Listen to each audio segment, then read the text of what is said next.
Friends, welcome to என் உலகம் என் வீடு. இப்போ நம்ம பார்க்க போகிறது விநாயகர் சதுர்த்தி அன்னைக்கு நான் செஞ்ச பூர்ண கொழுக்கட்டையோட ஃபுல் வீடியோ.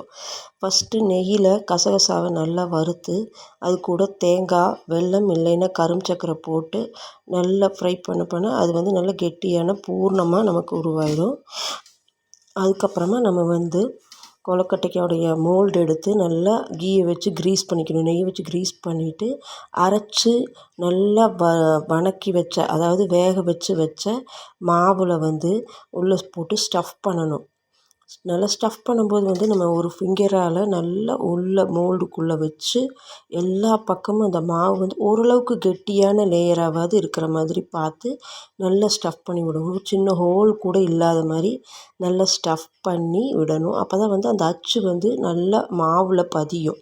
அதை நல்லா பதிகிற மாதிரி ஸ்டஃப் பண்ணிவிட்டு அதுக்கப்புறமா நம்ம கொஞ்சமாக அந்த பூர்ணம் நம்ம ரெடி பண்ணி வச்சுருந்தோம் இல்லைங்களா, கசகசா, தேங்காய், வெல்லம் இல்லைன்னா கரும்பு போட்ட அந்த பூர்ணத்தை உள்ளே போட்டு ஒரு விரலால் நல்லா உள்ளே இதையும் நல்லா ஸ்டஃப் பண்ணி விடணும். அதாவது ஃபில் பண்ணணும். அந்த ஹோலை ஃபில் பண்ணி வச்சுட்டு இப்போ நம்ம கொஞ்சம் மாவு எடுத்து அந்த ஹோலை நம்ம நல்லா அடைச்சி விடணும்.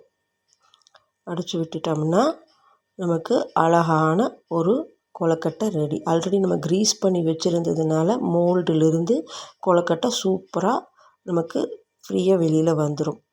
சூப்பரான கொழுக்கட்டை இப்போ ரெடி. Thank you friends. கீப் வாட்சிங் அண்ட் சப்போர்ட்டிங் மீ.